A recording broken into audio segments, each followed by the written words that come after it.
Klausies, Vladimir, tu toreiz solīji iemācīties parkoties. Kā tev izdevās? Nu, zini kā, es mēģināju. Man vismaz ir viena metode, kā varētu. Parādīsi? Es tavu vienu varu parādīt, ja? Labi. Kāpēc iekšā? Eļļa kārtībā, tad varam braukt. Nu, pastāsti mūsu skatītājiem. Jā, tātad mēs esam pie stūras beidzot. Tūlīt mēs izbrauksim, atradīsim, pastāstīšu, ko es esmu apguvis. Es arī skatījos vairākas video, un man beigās sāka sanākt. Jā, tad aptuveni pēc pusstundas sanāca, atrada vietu. Pirmais, protams, uzslēdzam virziena rādītāju, un jums noteikti vajadzētu pabraukt tai vietiņai lēnām garām un pavērtēt, vai tā vieta ir lielāka par jūsu automobīlu. Tātad nākamais, braucam, stājamies pie priekšējā automobīļa paralēli.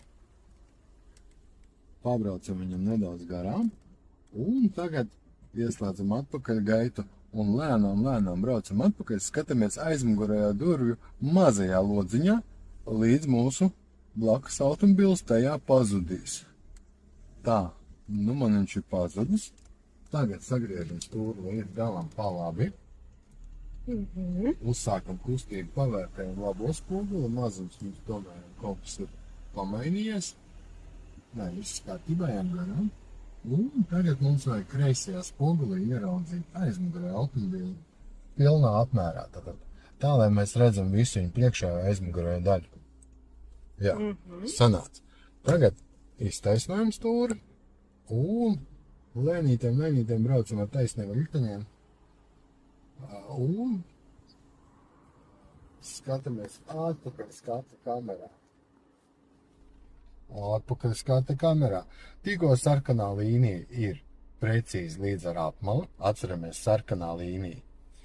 Varbūt vektora līnijas, varbūt arī dzeltenā krāsā mūsu gadījumā Volkswagenam ir zaļās līnijas, bet galvenais ir sarkanā līnija, stūrīts pie apmales. Un sagriežam stūri līdz galam pa kreisi. Un tagad vērtējam attālumu gan atpakaļ skata spogulī, gan kameriņā. Klausamies sensors. Un iztaisnām riteņus, un nedaudz vēl pabraucam uz priekšu, lai mēs izlīdzinātu attālumus starp abām mašīnām.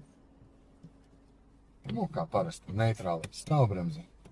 Sajūgu palaižu vaļā.